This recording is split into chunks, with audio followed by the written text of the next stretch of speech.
Estamos no teste para não falar 40 minutos e depois não acontecer nada.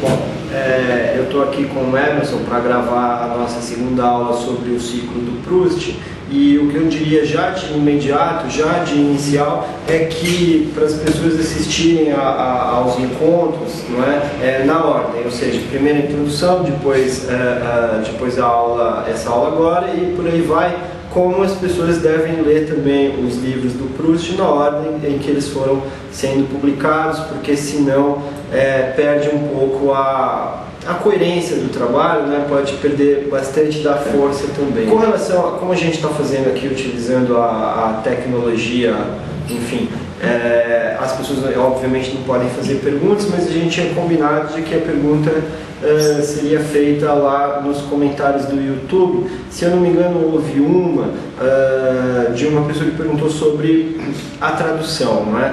Como eu acho que eu não falei sempre exatamente da tradução na aula passada. As traduções, enfim, uma tradução é uma leitura, não é? Quanto mais aparelhado o tradutor, mais interessante vai ser a sua leitura. Mas é claro que leituras são, enfim, ultrapassadas, se tornam anacrônicas, perdem-se um pouco no tempo, podem retornar depois, enfim, tornam-se objetos um pouco de estudo, de museu, por aí vai. Essa tradução que eu estou usando, ela é bastante ok, bastante, é uma tradução cuidadosa, uma tradução que vale a pena, é uma tradução que eu acho ainda válida, não é? Dá para ler com toda tranquilidade. Como eu disse, os livros têm um excelente aparato, muito bem editados, as pessoas devem, como eu estava falando, esquecer as notas de rodapé, né? Não ler as notas de rodapé, e o resto do livro é muito bacana, muito interessante. O que eu tinha dito também no encontro anterior, que é o que eu acho bastante importante de ressaltar, é o seguinte: eu acho que a leitura da obra do Proust deve ecoar um pouco os procedimentos da modernidade, de que o Proust é um representante bastante sólido, não é? E a modernidade, ela é um projeto estético consciente, como a gente vai ver tanto hoje quanto nos próximos encontros. Então eu acho que a leitura de Em Busca do Tempo Perdido tem que ser também um projeto. Eu falo, ela tem que ser um projeto nos vários sentidos da palavra, mas até um projeto prático no seguinte sentido: são 600 páginas, eu tenho 30 dias para ler, não é? Vou ter que ler 600 dividido por 30, que dá 600 dividido por 30, 60 dividido por 3, 20 páginas por dia. É isso, né? 20 páginas por dia.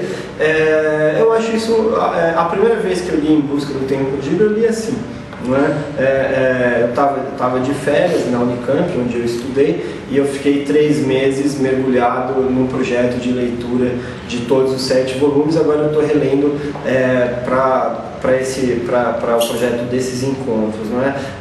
Você vai fazendo a sua leitura, e como toda leitura, vai construindo o seu sentido. Claro que você vai reparar que conforme, isso é óbvio, conforme a leitura vai andando, você vai mudar os seus sentidos, vai voltar atrás, vai construir novas interpretações, vai um pouco caminhar como o livro também faz, não é? O Proust, por exemplo, do volume 1 para o volume 2, muda bastante a visão que ele tem de alguns personagens, muda às vezes até radicalmente, o que também é normal, porque com isso ele enfatiza o efeito que o tempo tem sobre a visão que a gente constrói das pessoas, das coisas e dos acontecimentos. Essa é outra tônica da obra, bastante forte, né? Ou seja, eu acho que a leitura do Proust, como eu disse, precisa ecoar o projeto estético dele. Eu vou tentar ao longo também dos encontros apresentar leituras já feitas, as grandes leituras realizadas sobre o Proust, que são muitas, não é? E de muitas naturezas diferentes, mas eu trouxe 2 que são as leituras que eu mais prezo, que eu acho realmente que é possível tirar delas muita coisa. A primeira delas, a fundamental, a melhor, o máximo, não é? É o livro Proust, do Samuel Beckett, a edição atual. da Kozak Naif. Uma segunda leitura também fenomenal, também bastante rica, é o livro do Deleuze, do Gilles Deleuze, Proust e os Signos.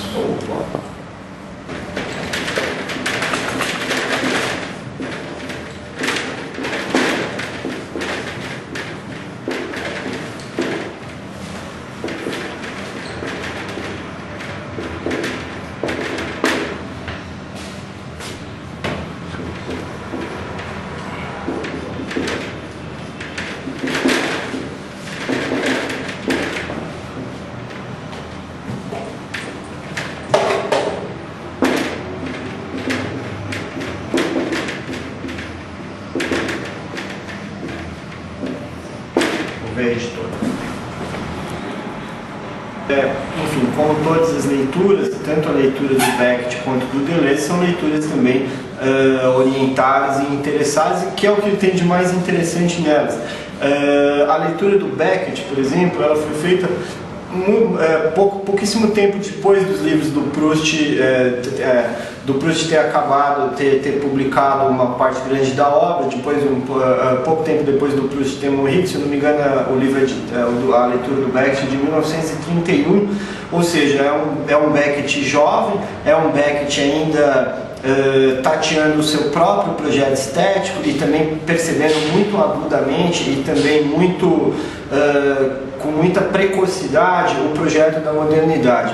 Claro que o livro, a leitura do Proust, do Beckett, diz muito mais sobre a obra do próprio Beckett do que sobre a obra do Proust, mas isso não tem problema absolutamente nenhum e não é nenhum tipo de defeito, pelo contrário, é o que o livro tem de melhor.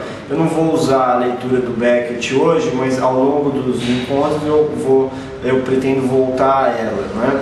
A leitura do Deleuze já é uma leitura, obviamente, não é? É uma leitura bem posterior, já orientada para acontecimentos do fim da modernidade, do início de uma nova maneira de organizar o raciocínio e com a modernidade já, se não saturada, bastante colocada em questionamento. São leituras extremamente diferentes e também muito, às vezes, antagônicas, mas as duas muitíssimo agudas nas suas percepções sobre a grande obra do Proust. Como eu disse, agora entrando diretamente na obra, eu vou tentar construir aqui para nós também uma hipótese de leitura, evidentemente já deixando claro que é uma hipótese, e também a minha ideia em nenhum dos encontros é contar o livro. Isso aí, como as notas de rodapé, assim, com toda a infelicidade do mundo fazem, não tenho nenhum interesse no livro, por exemplo, hoje é sobre o volume 1, No Caminho de Swan, mas eu não vou ficar interpretando o episódio da Madeleine, né? Já é um clichê, assim, obviamente não um episódio, mas o fato dele ter se tornado quase uma espécie de metonímio do livro, que é uma pena, porque sem dúvida é uma passagem grandiosa, mas é uma entre as tantas passagens grandiosas do livro e uma das poucas coisas que as pessoas ficam sabendo. Então eu vou deixar essa passagem um pouco de lado, e o que eu vou tentar fazer é o que eu acho que as pessoas devem um tanto quanto fazer: construir uma hipótese.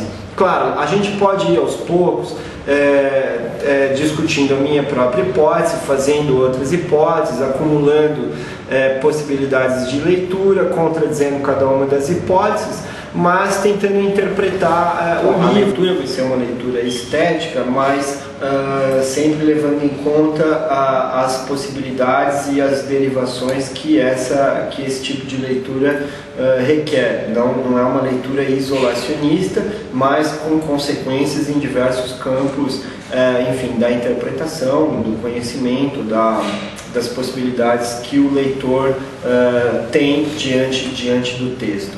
E eu vou ler aqui um trecho para a gente já entrar direto no livro, né? Como eu disse, eu não vou explicar o contexto, não vou explicar onde começou, onde terminou, porque isso é muito eu acho que diminui muito e retira muito também a liberdade do leitor, né? Os leitores, as pessoas precisam ter isso muito claro. Os leitores são livres para construir as suas interpretações, não é? Bom, eu começo então a leitura aqui do Proust na minha edição, página 477. Acontece mais tarde que, tornando-nos peritos no cultivo de nossos prazeres, nos contentemos com aquele que sentimos ao pensar numa mulher, como eu pensava em Gilberte, sem nos inquietarmos por saber se essa imagem corresponde à realidade, e também com o prazer de amar sem ter necessidade da certeza de que ela nos ama. Enfim, o Proust estava mais ou menos nesse trecho discutindo as possibilidades amorosas, as consequências do amor e sobretudo a angústia da gente ter a resposta do ser amado, se ele também nutre por nós, não é o mesmo sentimento que a gente nutre por ele, e isso é uma grande angústia para o narrador, para aquele narrador imaturo, naquele momento imaturo. Logo depois, esse é o trecho que eu não li, que vem imediatamente anterior ao que eu li. No trecho que eu li, ele já é um narrador amadurecido, isso linhas depois, ou seja, o tempo na obra do Proust é um tempo que anda, é um clichê, não é? É um tempo que vai e vem, como o tempo de todos os romances da modernidade.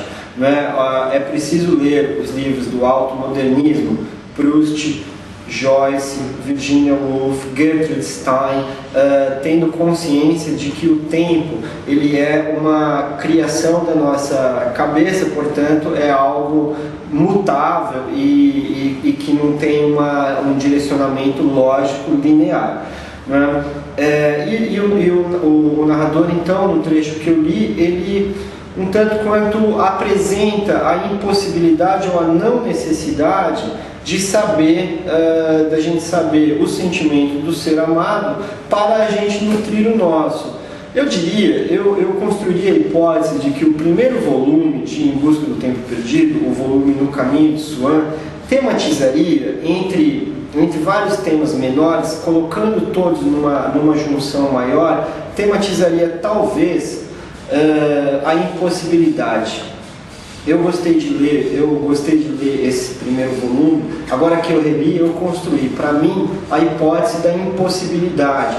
Esse trecho ele anuncia que nós podemos ficar tranquilos, não é, diante da impossibilidade do conhecimento do sentimento do ser amado, ou seja, antes esse desconhecimento causava grande angústia, mas a impossibilidade de atingi-lo pode ser agora enxergada com mais tranquilidade.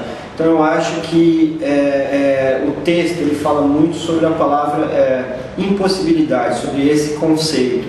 Eu pediria para que as pessoas guardassem esse conceito, um conceito do impossível, não é? Como um dos conceitos que podem nortear a leitura da obra de arte moderna, não é? Que podem ajudar a construir interpretações mais agudas, mais profundas, não é? O livro o tempo inteiro, para mim, o volume 1, fala muito da impossibilidade da certeza, por exemplo, de como é difícil, como é na verdade impossível termos certezas das coisas, não é? Termos certezas do amor que nutre, do sentimento que nutre por nós o ser amado, como é também impossível outras certezas. Eu vou ler agora exatamente o trecho final do primeiro volume. Não faz mal, porque eu não estou fazendo revelação nenhuma, não é um livro de quem matou, nem um livro de catarse final, não é? Então não estou cometendo nenhum tipo de indiscrição, nem de indelicadeza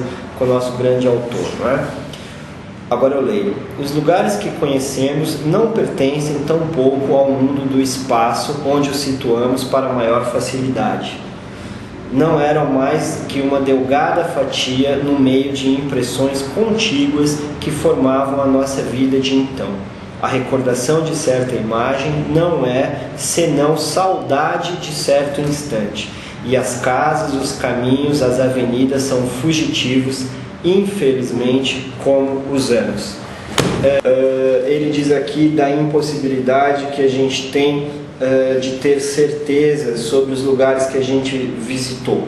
O trecho, é a parte final desse livro que fala justamente sobre algumas lembranças geográficas, não é? E o Proust tenta então concluir dizendo que essas lembranças geográficas, esses lugares, são frutos da nossa ilusão, são construções da nossa saudade, né? Nada mais do que também uma espécie de agregação da nossa vontade de ou voltar lá ou mais radicalmente ainda de ter estado lá, né? De ter estado nesses lugares que para nós já foram se perdendo. Os lugares, eles passam como passam os anos, né? Não sei se vocês já tiveram essa experiência ou essa descrição, mas é muito comum que pessoas que saíram de um país, por exemplo, e foram viver no exílio por muitos anos, tenham medo de retornar à terra natal delas, porque elas vão voltar ao lugar que não é mais o lugar de onde elas saíram, né? Ou seja, suas lembranças ficarão manchadas pela nova realidade.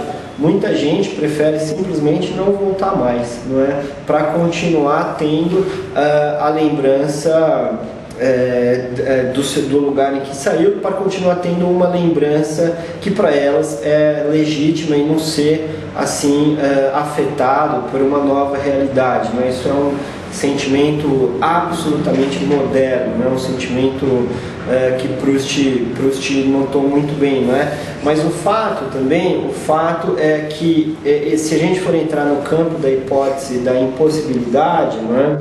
Esse trecho ele também fala da impossibilidade da certeza de que a lembrança transmita alguma coisa que de fato a gente teria vivido, não é? Mesmo os lugares que seriam objetos, seriam coisas palpáveis, seriam concretos, são eles mesmos resultados da nossa saudade, né? Os lugares, nós não estivemos nos lugares que a gente acha que a gente esteve. Na verdade, nós temos saudade apenas e construímos, portanto, os nossos caminhos, não é? Essa é a impossibilidade da lembrança. É mais uma impossibilidade, né? Mais uma impossibilidade de certeza. Como o livro todo é uma construção, não é, de lembranças, ele é apresentado como uma série de reminiscências, o Proust é bastante honesto. E está aí também a ética da modernidade, que é uma ética que aparece na obra do Proust, na obra do Joyce, na obra da alta modernidade. A gente pode deixar claro que a ética desses autores é a demonstração cabal de que o leitor está diante de algo que é uma construção. Proust é claríssimo ao dizer que as reminiscências que ele apresenta são construções, não é, de lembranças que ele está apresentando como possíveis, não que elas tenham acontecido, não é? Ou seja, a obra de arte, ela a partir da modernidade, ela tem como ética demonstrar a sua natureza de construção, e essa é a sua natureza estética. Demonstrar essas obras de arte todas, portanto, deixam bastante claro o seu esqueleto. Aliás, inflando um pouco, modificando um pouco o que eu disse, por razões inclusive éticas, não é? Essas obras de arte demonstram o seu esqueleto. Aqui é uma consequência da palavra estética que eu disse no início, que se torna, portanto, uma questão ética, a demonstração de que tudo isso é objeto de uma construção coerente de um artista, não que isso tenha acontecido, né? Como eu disse já no outro encontro, como precisa ficar claro, se você lê um livro, não é? Os livros a partir da arte moderna de artistas conscientes com o seu trabalho de arte. Se você lê querendo saber o que aconteceu, você é um leitor equivocado, não é? Você está realmente além de algo estético, você não está tendo acesso a uma obra de arte, no limite você não entendeu nada, absolutamente nada. Infelizmente é o que muita gente ainda faz, né? Mesmo quando o Proust avisa que você não pode achar ali nada que tenha relação com a palavra aconteceu, mesmo assim as pessoas ainda procuram o que aconteceu, não é? Algo totalmente fora de questão. Você veja, mesmo o que muita gente diz de que Proust mistura elementos da realidade com elementos da ficção, essa afirmação é uma afirmação problemática, não é? Porque pressupõe que haja possibilidade de colocar alguma realidade em meio ao que foi inventado. Mas ele mesmo já é claro ao dizer que essa realidade já é uma realidade construída por ele, não é? Ou seja, não há nada de real, não é? Proust é inteiramente claro quando ele diz que o real se perde, não é? Os acontecimentos se perdem, os lugares também se perdem com os anos. Então vocês pensem o seguinte, enfim, o que era São Paulo, onde nós estamos em 1922, né? Já se perdeu, aquilo se perdeu inteiramente. A gente pode ter uma representação do Oswald de Andrade, que era uma São Paulo, não é? Que é uma representação, vocês pensem, absolutamente diferente de uma mesma rua, ou de um bairro, ou de bairros vizinhos, ou da mesma cidade, do que é o Alcântara Machado, não é? São coisas totalmente diferentes. Se nem os lugares dão certo, se nem a descrição dos lugares é algo duradouro, o que vai dizer da memória, não é? Da tentativa de construção de uma lembrança? Isso é algo muito mais fugidio ainda, não é? Ou seja, a lembrança, ela é uma criação. É isso que o Proust diz, e ele diz ainda mais claramente que lembrar de fato, achar que você vai lembrar de fato o que aconteceu, não é algo inteiramente impossível. Então, de novo, no campo da impossibilidade. Então as pessoas começam a ficar um pouco confusas, não é? Eu acompanho a leitura contemporânea com bastante proximidade, e eu percebo essa confusão imensa na constituição de vários discursos, não é? O discurso do não aconteceu ainda é muito, muito forte, mas eu acho que o que fica de lado, o que é perdido em tudo isso, é uma questão fundamental, que é assim, a impossibilidade da linguagem, não é? Qual é a questão? A questão também lembrada por Proust, por muitas vezes, o tempo inteiro, não é que para o artista resta a linguagem. E a linguagem, que é uma coisa discutida pela filosofia da primeira metade do século XX, assim, discutida incansavelmente, não é? A linguagem, ela é falha, não é? Ela é uma linguagem... Beckett é isso, não é? Beckett começa tudo isso. A linguagem, ela não nos dá elementos seguros, ela não é algo que ela não é confiável, não é? Para construir nada. E essa talvez eu construiria que talvez seja o caminho para a gente tentar entender a grande impossibilidade do livro, é esse caminho inicial da discussão sobre a linguagem, não é? Que é uma discussão colocada também pela modernidade, não é? A linguagem, ela é uma linguagem falha, e a gente só tem a linguagem para construir o nosso objeto estético, se for a literatura, não é? Se for a literatura, a gente vai usar a linguagem, e a linguagem é falha. Portanto, a literatura de imediato perde a pretensão documental. Literatura não é documento. Aliás, documento também não é verdade, porque os documentos também utilizam a linguagem. O que os documentos fazem é organizar informações de uma maneira diferente do que a literatura organiza. A verdade, acabou de dar, é uma outra questão. Mas a literatura não é documento, a literatura não mostra o que aconteceu, a literatura utiliza a linguagem da maneira a mais efetiva possível para obter um resultado, não é? Um resultado tramado, criado e projetado pelo seu autor. Os escritores da modernidade, todos têm essa consciência bastante viva, bastante forte. O século XX é o século que inaugura a consciência da linguagem. Então, eu posso dar dois exemplos disso muito claros. Primeiro exemplo, psicanálise. Não é? A psicanálise, ela aflora, ela toma força total, não é, no século XX, com a percepção de que o ser humano tem a linguagem para se expressar. Essa linguagem é o que ele tem de mais efetivo e é o que revela os seus aspectos desconhecidos, seus aspectos profundos. Enfim, eu não sou especialista em psicanálise, mas isso daí é básico, não é? E uma segunda conformação também é a próprio surgimento ou a organização da linguística como um dos pontos de conhecimentos do ser humano, não é? Um dos pontos organizados de conhecimento do ser humano. Logo vai surgir a obra de Saussure, não é? Depois dos outros linguistas. A linguística é algo que precisaria ser levado um pouco mais a sério, né? Por exemplo, faculdades de comunicação, jornalismo, radialismo, todo esse negócio, as pessoas deveriam estudar com profundidade linguística, não é?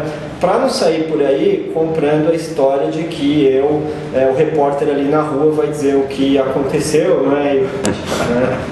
E o jornal, a revista X e Y reproduzem, não é, o que aconteceu. Se tivessem estudado linguística, se tivessem o mínimo de conhecimento dos aspectos básicos de filosofia da linguagem, não sairiam com essas besteiras, não é?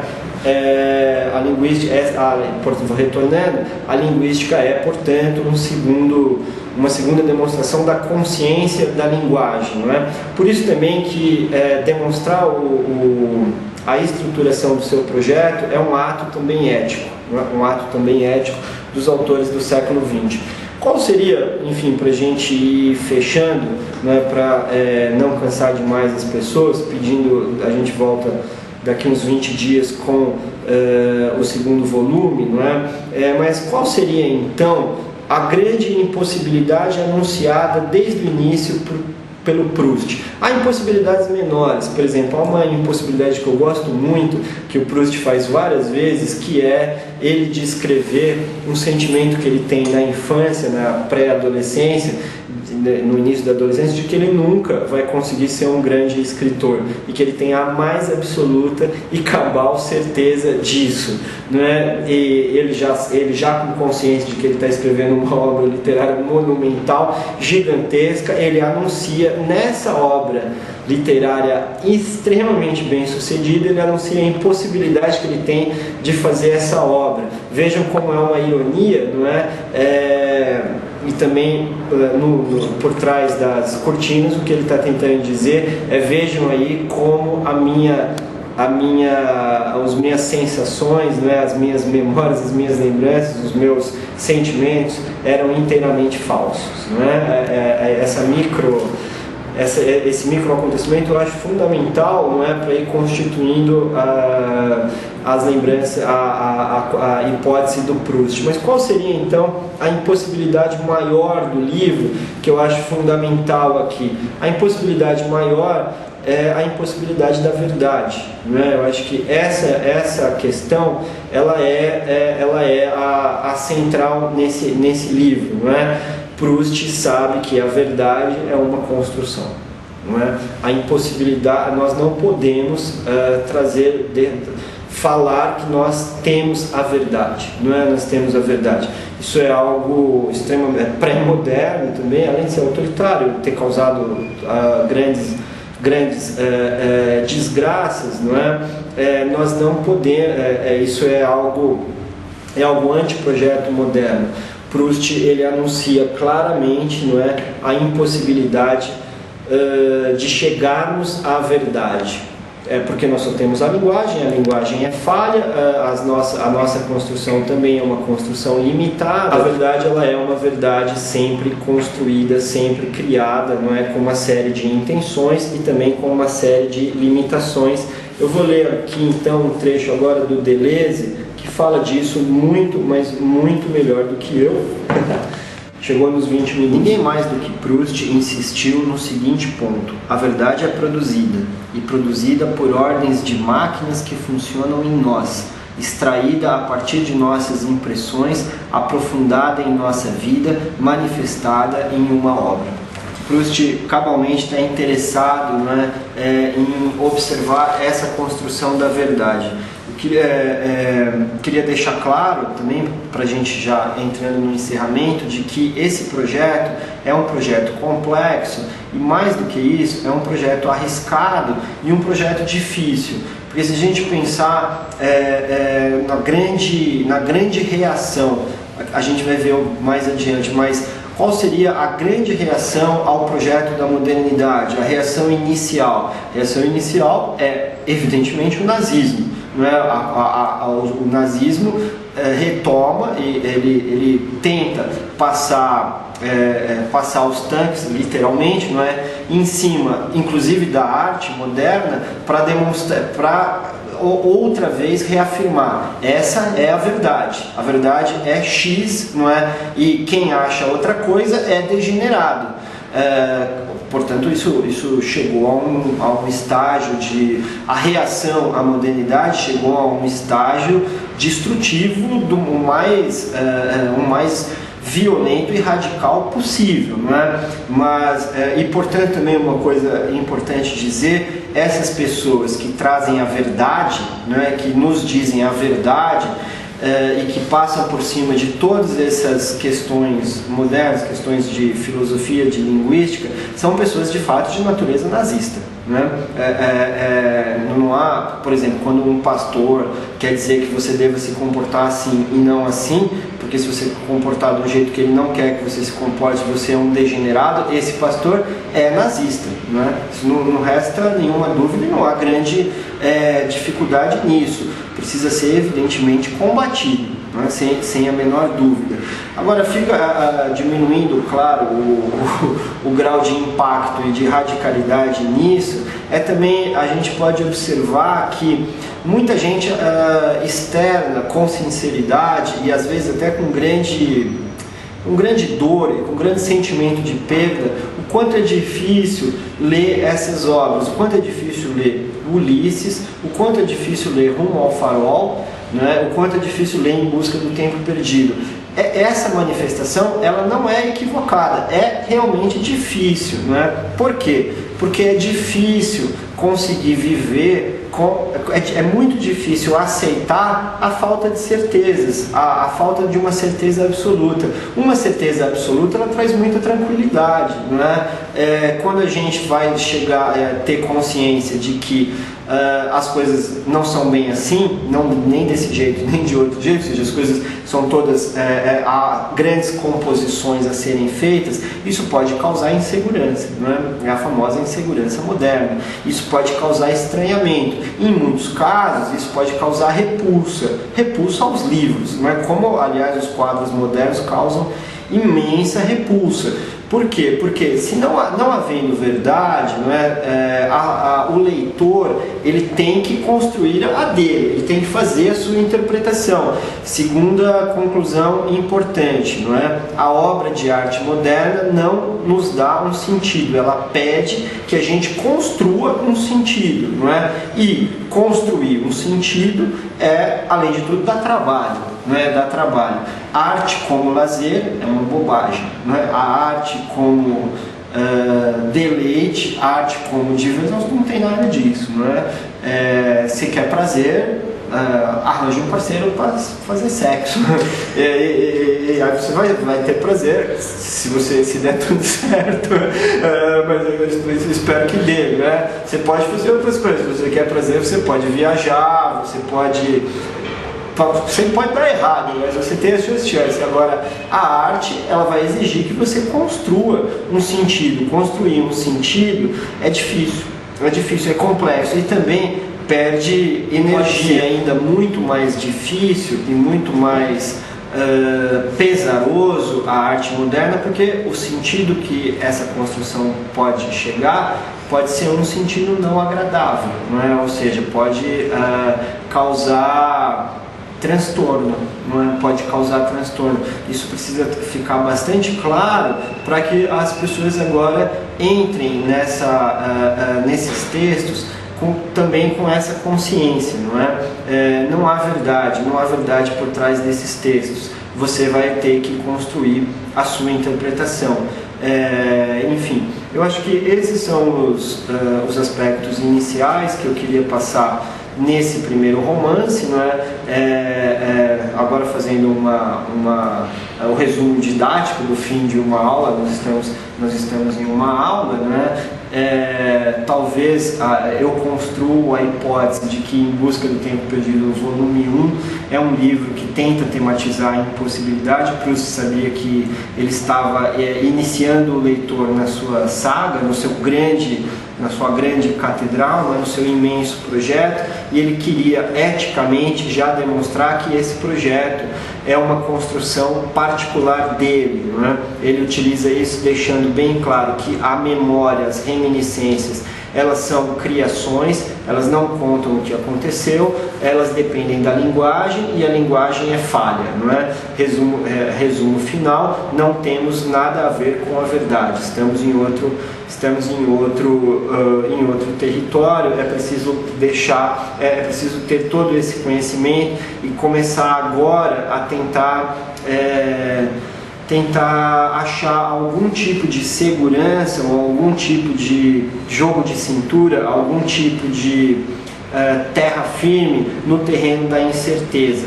O que seria essa terra firme? Essa terra firme é a sua interpretação, né? A sua construção. Para isso você tem que dar uma chance e ler, não é?